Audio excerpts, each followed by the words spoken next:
Hey, good Tuesday morning, everybody. Welcome to the Volquest podcast. I'm Eric Kane alongside Rob Lewis and Brent Hubbs. Big thank you, as always, to Exterior Home Solutions for making this coverage possible. If you need roofing, siding, windows, garage, contact Exterior Home Solutions today.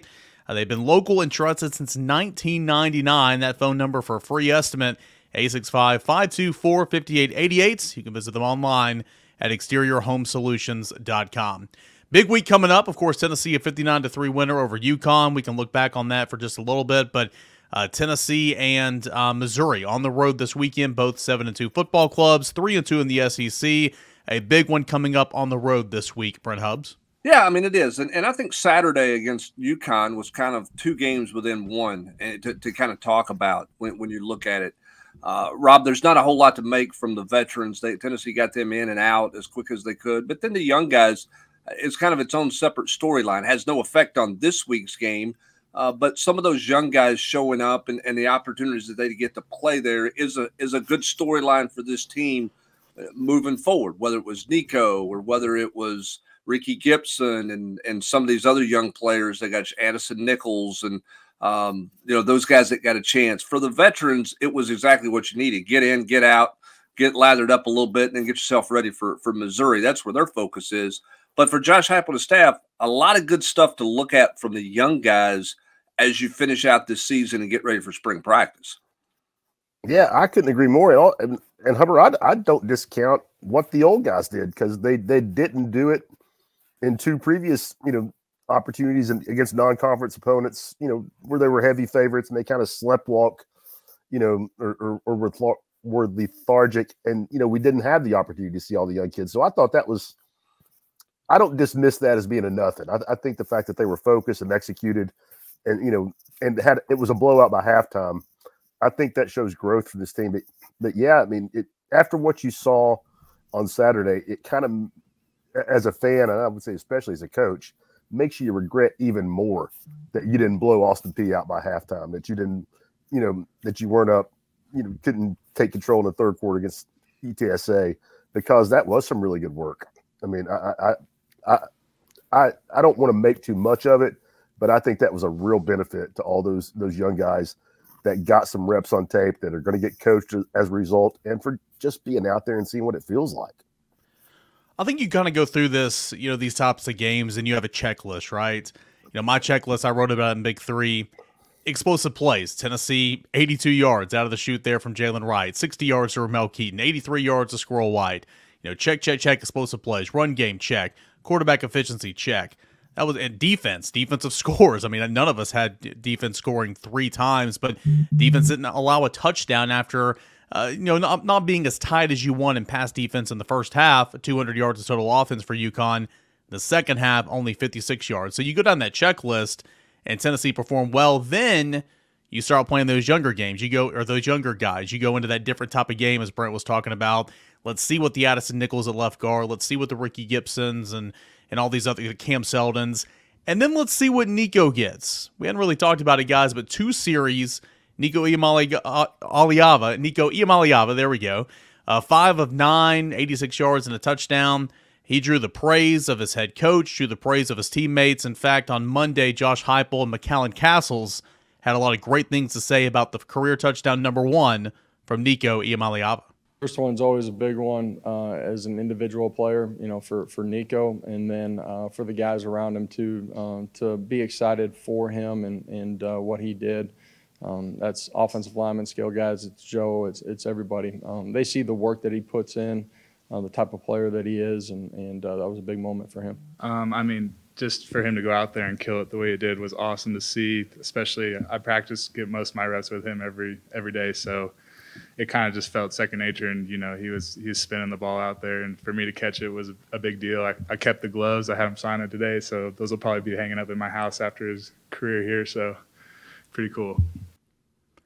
I mean, that's a pretty big thing to say. You had him sign the gloves. He's going to hang him up in his house one day. I mean, seeing the team, Brent, congratulate Nico out on the field, that was cool to see. And hearing some of the guys like McAllen Castles talk on it a couple of days later. Well, I mean, look, we talk about culture, and coaches use culture as a catchphrase a lot of times for everything. And I think it's an overused word in a lot of ways in athletics. But you wonder how Nico fit in, right, Rob? I mean, here he is. He's from California. It's the wraparound sunglasses, pajama pants, NIL, all those types of things, right? So the first thing you're thinking is potential distraction for this team. You know, going to be a bit of a drama guy, going to have, you know, this and that, everything else. He's been the furthest thing from that, it sounds like, from everybody you talk to. And I think the way that team reacted to him on Saturday after the touchdown pass speaks a lot about what they think of him in the locker room, which I think if you're a Tennessee fan should make you super excited about moving forward with this football program. Yeah, I can remember back in his first media opportunity. Maybe he probably talked in the spring, but this would have been in the fall, right before practice started. The day we were over there in the complex, and I can remember asking, it was like, Nico, you know, how weird. I'm sure you've probably been, you know, the centerpiece of every football team you've been on, you know, since you were in grade school. You know, what's it going to be like now, where, you know, if everything goes according to plan, you're hardly going to play at all. And you know, it almost, I don't want to say he was looking forward to it, because that's probably too strong, but it wasn't like, you know, he was chafing at the bit or anything like that. And I don't know if this makes sense, but you got, Eric, you been in athletics, Hubbard, you've been around a million teams. I think there are some guys that are good little brothers, you know, that come in, and, you know, the older guys like him. They want to take him under their wing. They want to teach him, you know, and Nico, you know, despite, you know, being a, you know, total alpha dog when it's his turn, he kind of has that, if that makes sense. You know, he's not off-putting for the older guys. He's not like he's, you know, trying to steal their limelight or anything. He's very comfortable, you know, being here, waiting his turn, learning. And I think the dynamic with him and Joe Milton is really, you know, the best example of that. Because if anybody's going to be threatened by Nico, it's Joe Milton, and he's probably his biggest fan. I think there's important to remember this as well, because I remember back in, whether it was spring, Rob, or whether it was, you know, prior to the fall camp, you know, asking Nico these questions, and he's a competitor. I mean, he's an athlete. He's here for a reason. He wants to play, but he also acknowledges, like you just kind of said, if all goes well, now I'm going to be the backup. You know, this team's going to have success, and how can I contribute? And I remember him saying in that press conference a while ago, like, hey, I want to be a sponge. I want to learn. I'm going to have a willingness to learn. I want to be to Joe what Joe was to Nico, and that's another set of eyes, another coach on the sideline, just a resource. And when he said that, I'm like, man, this kid kind of gets it. And again, he's not content. Like, he wants to be out there playing, but knowing what his role is, and he served that role really well. He'll continue to serve that role. But you get in the football game, and you should have played a lot more. You should have played against Austin Peay. Didn't. Should have played more against UTSA. And you get 2 series in a blowout win, Brent. And I thought that, man, his pocket presence, absolutely his best trait so far. His ability to move around, step up, sidestep, go throw on the run. He was really, really impressive. He was erratic a little bit. He missed high, he missed low, and that's going to happen. But just to have a feel for the game, taking off for a gain of 25 on third down, that was great to see from a freshman quarterback. Yeah, I like his eyes. I mean, you know, yeah, there's a feel in the pocket, which you got to have. But, I mean, his eyes seemingly stay where they're supposed to be. You know, he doesn't drop them when he takes off running or he slips out of the pocket. He's always looking for another play down there. I mean, to me, when you watch him play, he's a guy who's got a bit of an it factor, it feels like. Now, we'll see. We've not seen him against any competition. But, Rob, he does look like, to me, a guy who's been pretty well coached through the years at playing quarterback, not being a thrower, not being just a 7-on-7 thrower, but a guy who understands playing quarterback. Yeah, and man, I don't mean he's going to be this good or he's going to win the Heisman Trophy, but who he reminds me of, and physically they're a little different, but the way they move, the poise they show, and kind of their build, although, you know, Nico's a lot taller, he reminds me of Bryce Young. He does, again, small sample size, not saying he's going to, you know, do everything that Bryce Mark Young it down, Heisman Trophy winner, number 1 overall in the draft. I mean, just smooth. He's calm. And when he runs, he's not running a 4.3, but he's elusive. He's got a little wiggle.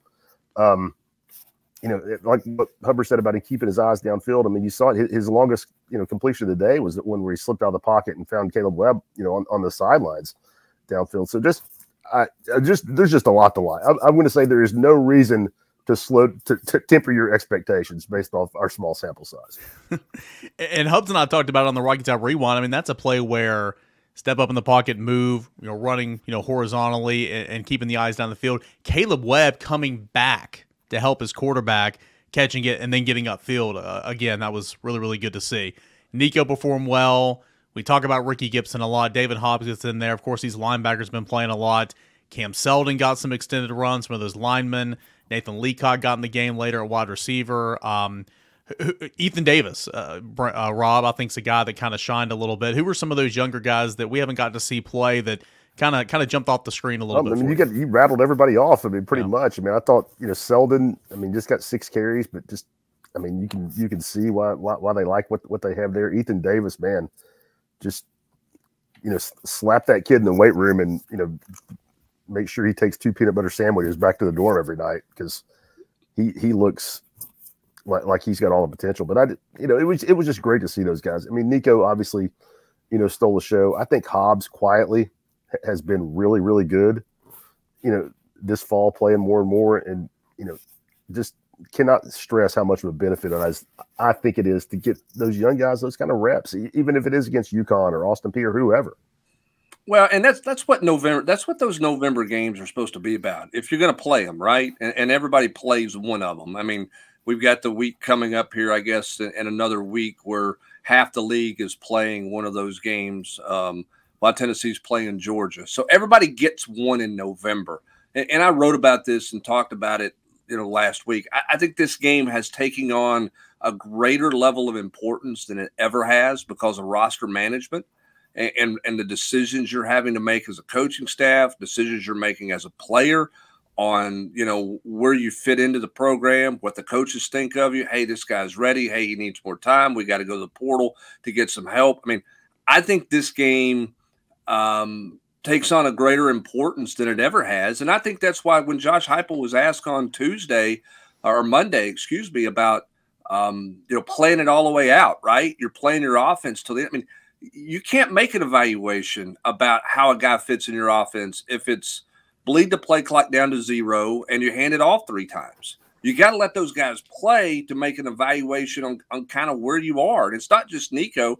I mean, the reps all of those guys got, I mean, are just really, really important reps for Tennessee and at all positions. So I think this game has a much greater importance than it had 4 or 5 years ago. This one throwaway non-conference, game, payday game, if you will, in the month of November. It's a very different game than it was usually. I mean, like you don't think those throws with Gaston Moore were evaluation throws, Rob? I mean, because you're trying to decide who's going to be your backup quarterback next year. Okay. I mean, you're probably not going to get a guy to come in as a transfer. Can Gaston Moore play that position as a backup for you until Jake Bertlinger gets ready? Or do you really go try to find somebody in the portal?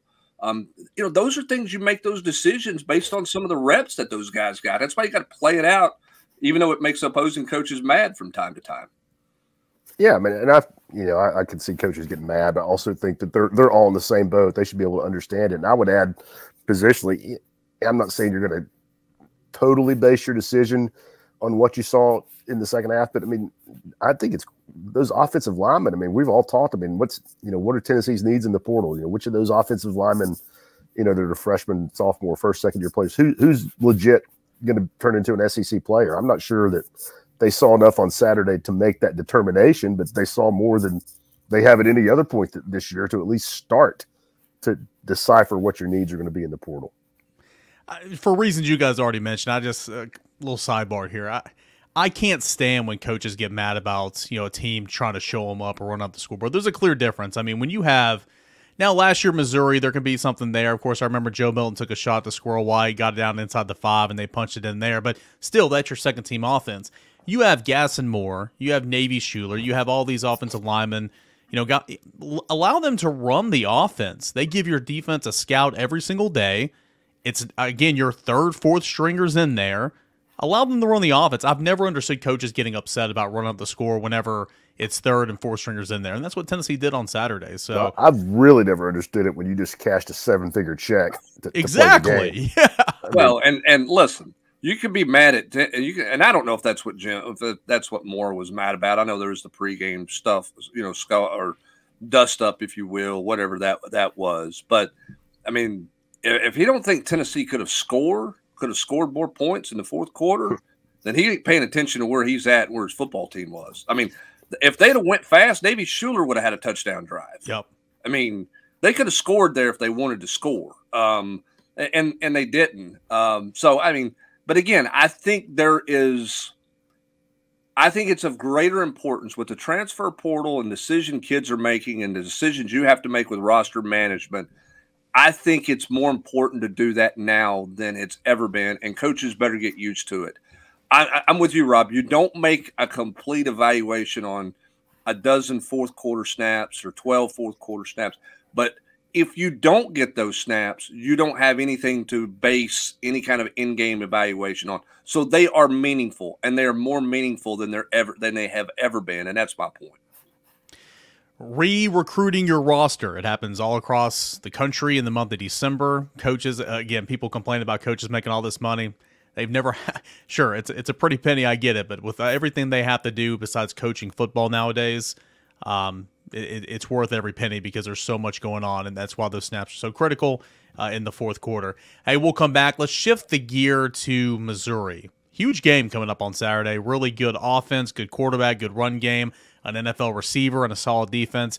What did Josh Heupel, what did some players have to say about Missouri earlier this week? We'll touch on that here in just a moment. Do want to give a big shout-out to a proud sponsor of the show. That is Bird Dogs. Stretch khaki shorts designed to fit slimmer through the thigh and leg, and they work just like Lululemon, but they fit way better. Why is that? Well, they fit better because those regular shorts have stiff, restricting cotton, but Bird Dogs fixed that issue by inventing a cloud knit fabric that looks just like khaki but stretches to give you a slimmer fit without sacrificing movement. Plus, Bird Dogs uses anti-stink wicking fabric, and that keeps you cool and dry all day long. Why I like Bird Dogs, the versatility. Again, just like what I said a moment ago, you look good, but you feel good. You can move around, stretch, you can go to meetings, you can go to church, you can go to the bar with the boys, whatever the case may be. Slacks, shorts, they have all different types of colors, and you can check them out as well by going to birddogs.com and use that promo code VQ. Birddogs.com VQ, enter the promo code VQ, and when you put that in there, you're going to get a free Hydro Flask water bottle with your first order. That's birddogs.com/VQ. Promo code VQ for Volquest for a free Hydro Flask water bottle with your order. You won't want to take your Bird Dogs off, we promise you that. And as always, a big thank you and a shout out to Exterior Home Solutions for being the presenting sponsor of the Volquest podcast. It's one of those phone calls that you hate to get from your kids. Hey, Dad, a tree fell on my house. Well, we got that call a couple of weeks back from our daughter at her house here, and the first call that I made was to Exterior Home Solutions. The peace of mind that they gave me and us as a family when they came out here and came up with a plan, got us connected with the right people, is absolutely priceless. Use the same people that I use. In that time of need, Exterior Home Solutions. Thanks to Exterior Home Solutions for being a part of our show here today. Tennessee flipping the page now to Missouri. Rob Lewis, this is not your typical Missouri team of 2022, 2021. Offense is coming around for Eli Drinkwitz, 7-2, 3-2 in SEC play. Brady Cook can spin it. Cody Schrader is leading the SEC in rushing. Luther Burden is a really good wide receiver. Look at that offense. It's going to create some problems for Tennessee's defense, but I think, like Josh Heupel said on Monday, Rob, it all starts with the run. You've got to shut down the run and then kind of see where you go there defensively.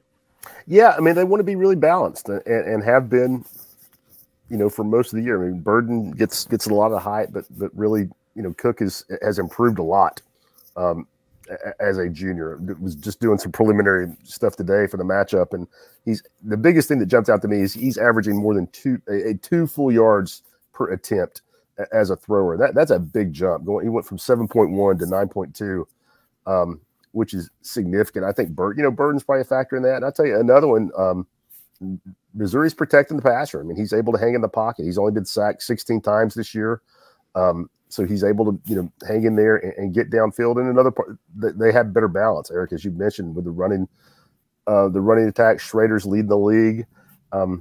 They're averaging a little right at 150 yards per game on the ground. They had 151 yards rushing at Georgia, which, jumped out at me. That's the second most the Bulldogs have given up this year. So, they're doing that on the road at Athens, meant something to me. It meant those offensive numbers aren't smoke and mirrors. I mean, they were able to move the football, consistently all day on Georgia. And, I think it's going to be a test. I'm going to be kind of fascinated. I wrote about this, but, does Heupel have Missouri's number? I mean, they've been more dominant against them than anybody that they played. Is there something schematic about this? I mean, I guess we're going to find out on Saturday because Missouri's obviously way better. I just wonder, it's I believe Tennessee's outscored them by 80 points combined. I can tell you right now, 2021-2022 games, Tennessee's outscored Missouri 128-48. Yeah, Tennessee has points. racked up 1,407 yards of total offense in those 2 games alone. Tennessee has rushed for 722 yards in those games alone. So, Rob, you might be onto something about maybe having the number. I don't know. I'm interested to see. You had Wilkes Steve Wilkes called the defense in 2021, and Tennessee ran for literally almost 500 yards. And they've got Brady, or whatever his name, not Brady Cook, he's the quarterback. Blake Baker has been the DC the last couple of years. So a little bit different, Brent, but Tennessee has had success against Missouri, but I do feel like Saturday is going to be a different story. Well, I mean, matchups are funny, and it's strange. I mean, there are times that Tennessee's probably not been better than Kentucky, but Tennessee has found a way to win it. Nobody, Tennessee, Florida. Yeah, I mean, nobody in this conference the last 2 years has played Georgia better than Missouri has. I mean, Missouri had a chance to win the game at Missouri a year ago, and they're in that game in the fourth quarter in Athens this year if they don't throw the interception there. So matchups are kind of quirky, and you never know, somebody has figured something out or understands something. Missouri's offense gets a lot of talk, and rightfully so. They're much more explosive. You look at their explosion numbers or their plays of 20-plus yards. You've got to defend them vertically more than you ever have, and now you got the run game in there, which has created some balance for them. So their play action stuff means more than it's ever meant. To me, the big change for them is they're much better. They're much more competitive defensively than where they've been in the last couple of years. 2 years ago, they were a train wreck, obviously, with Wilkes, but they're starting to get a little bit more of an identity on defense. That they're playing better in the line of scrimmage. Can they stymie Tennessee's run game? Or is this going to be a high scoring, shoot 'em out type game?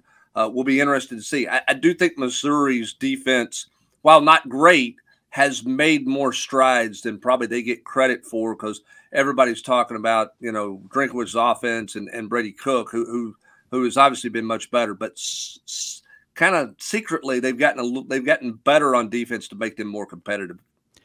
And Rob, you look at it on paper, you look at Missouri's defense, they're 5th in the league, give up 114 yards on average. It's a really solid number, respectable number.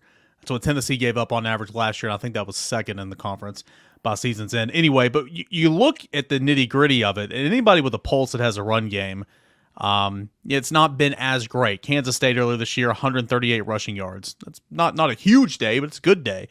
LSU, and of course Jaden Daniels is a big part of that, 274 yards allowed on the ground. Kentucky, Ray Davis, 179 yards on the ground. And then against Georgia ran for 131 yards on the ground. So, Rob, there's opportunity for the SEC's best rushing attack, and Jalen Wright, Jabari Small, Dylan Sampson, and Joe Milton to find some yards on the ground this week. Yeah, you would think so. You do a good job pointing that out, EC, about what their numbers really look like. But LSU really skews that. That's the only one that jacked them up really good. But also, if you look at Tennessee's numbers and the defenses that they have gone up against to be the leading rushing defense in the SEC, it makes it look even more impressive. Texas A&M is 2nd in the league. Kentucky's 4th in the league. Alabama is 6th in the league. I mean, they face 3 of the top 6 run defenses in the conference in their 5 conference games, and they'll see 2 other of the top 5 in Georgia and Missouri. So, I mean, my point being, Tennessee is not padding those numbers up against cupcakes. When they played Texas A&M was leading the league in rushing defense when they played them. Tennessee just smoked them. What was it, 230 yards? Kentucky was 2nd in the league in rushing defense. Tennessee went for 250 yards. So I think that's the matchup that, I know Missouri's numbers look okay, but like you're pointing out, EC, I think that Tennessee, I'll be surprised if Tennessee doesn't win that matchup. Brent, I look at Missouri's defense, and we kind of spoke on it a moment ago. It kind of looks balanced. They've got a couple guys on the edge to get after the quarterback. They got a couple really nice edge rushers the last couple of years, and they're gone. They're in the NFL now. but you got Darius Robinson, Johnny Walker. Yes, that's his name. They do a good job of getting after the quarterback up front. Tyron Hopper is a veteran linebacker in this league. I feel like he's been there a decade. He's still there. And then in the back end, you have a true NFL prospect at cornerback and Chris Abrams-Drain. He has 4 interceptions on the season, 11 PBUs.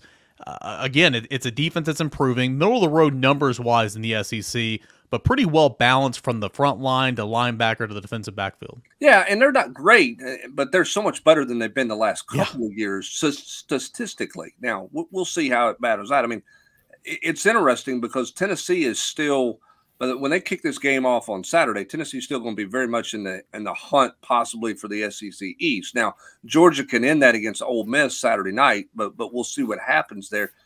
Yet, despite all that, to me, it feels like the pressure's on Missouri in this game.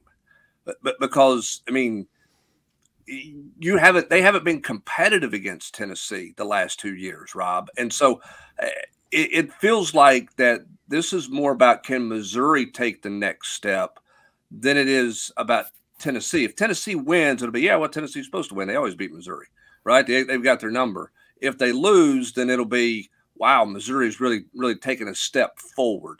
I think it's more on Missouri than necessarily from a pressure standpoint than it is Tennessee, because can Missouri make, a statement, so to speak? Sure. And from Missouri, this is the best team you've had in, 10 years? Close to it since whenever since you won the East, or since they stumbled since they stumbled to Atlanta. You're at home, you're a ranked team.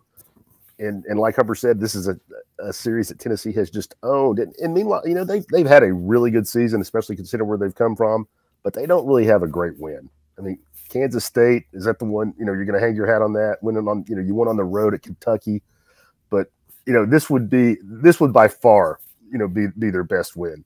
And if you really want to, make a statement and say you really took a step forward this season, I think having, one that you could circle like this, for just semantics, it would make their year look so much better if they could get this one. Speaking of playing on the road, Rob, are we ready to put the narrative that Tennessee struggles on the road behind us? In terms of crowd noise, that type of stuff, Tennessee was not affected at Alabama. Tennessee was not affected at Kentucky. Of course, Tennessee got back to running the football on the road at Kentucky, something it couldn't do traditional style at Alabama nor at Florida. Tennessee won at Kentucky, of course. Are we ready to say that Tennessee not going to lay a goose egg on the road where, dating back to last November up until the Kentucky game, really Tennessee did struggle on the road some? I don't think it matters in this game. If you can't close in one end of your stadium, then you don't – that doesn't even come up for discussion. I think the thing about Tennessee, Rob's right. It's not a hostile environment, okay? I mean, and this is their best team. It's still not going to be a hostile environment. It's more or less just performing away from home because, again, like Florida, Tennessee didn't look like itself. Second half, Alabama, Tennessee didn't look like itself. But, of course, against Kentucky, Tennessee very much looked like itself. Well, what they did against Kentucky is they played 60 minutes.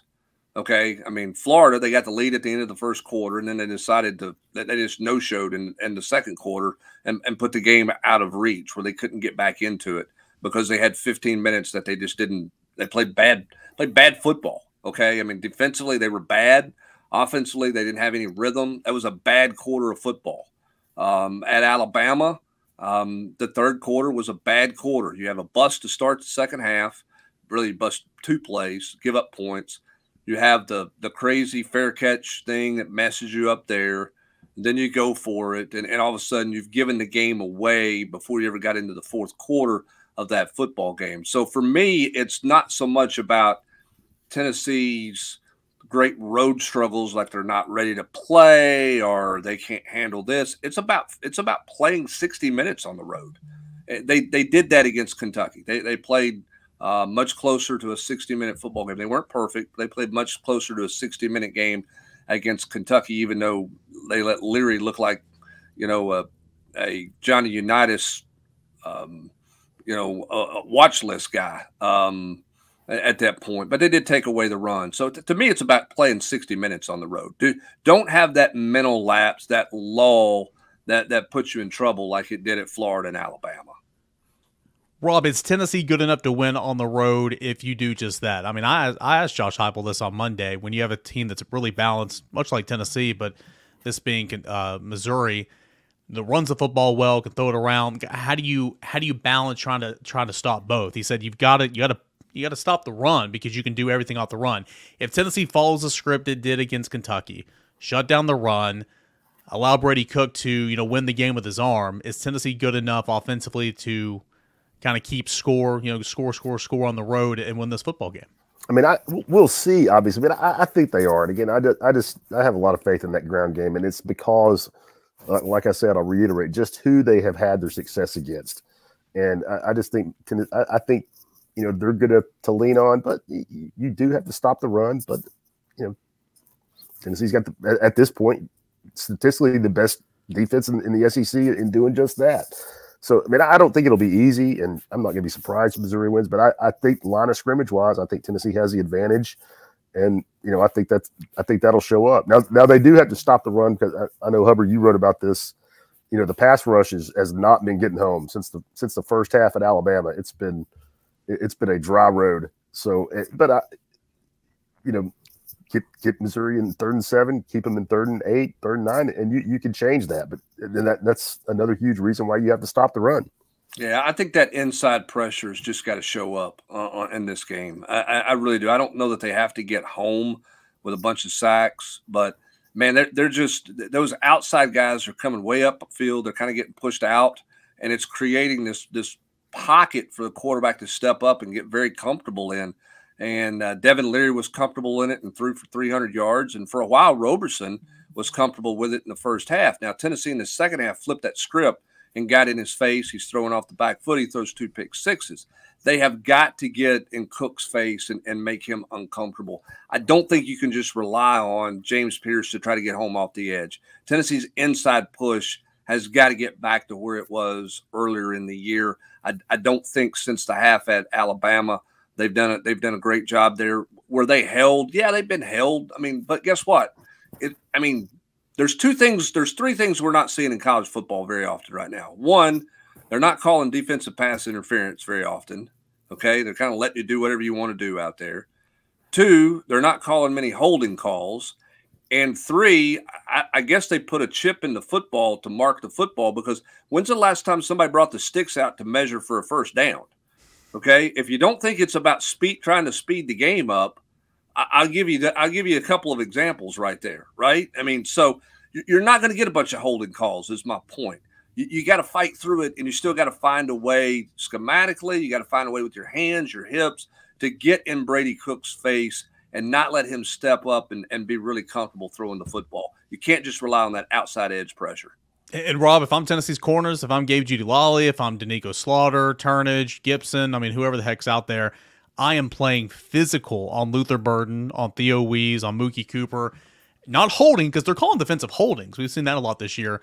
But I'm playing physical. And sure, if they throw a flag, they throw a flag. But more times than not, they're not going to throw a flag. So I would be very physical with my hands, especially if you're playing press man. Yeah, I don't have a lot to add. I think Hubbard makes some good points. We're into November now, and it just keeps looking more true. Well, we had the great holding penalty at the end of the first half in the Alabama LSU game. That was in a meaningless snap that they called a hold. They're just letting him play, right? That's just the way it is. What's targeting? You just gotta you can't worry about all that. You got to figure out a way, and Tennessee's got to figure out a way to get some inside push and get that back, because they were really good with that early in the year. I thought that was underrated earlier in the year, because it was James Pierce making all the plays and Tyler Barron. Everybody's talking about that outside stuff.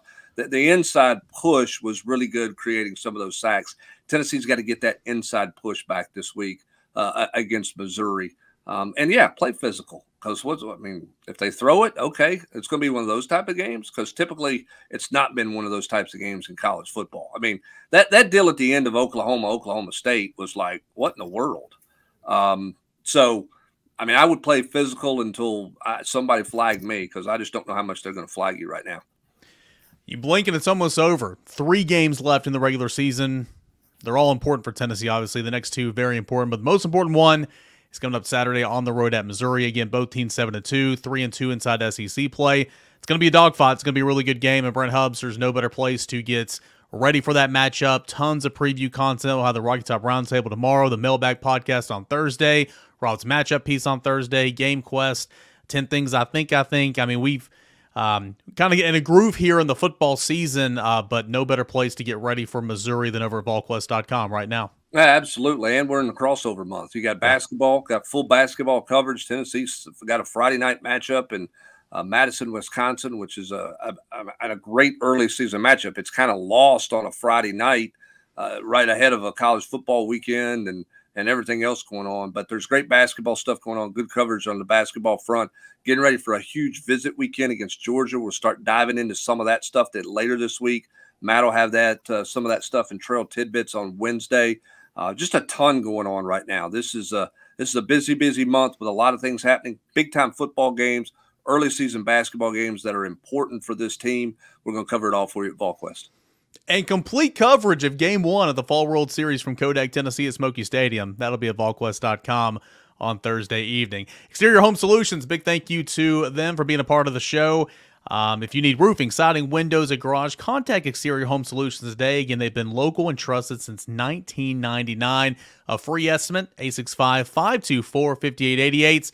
And as always, exteriorhomesolutions.com. For Rob Lewis, Brent Hubbs, I'm Eric Kane. Big thank you guys for being here. Get those questions in for the Mailbag Podcast on Thursday, and enjoy the rest of your Tuesday, everybody.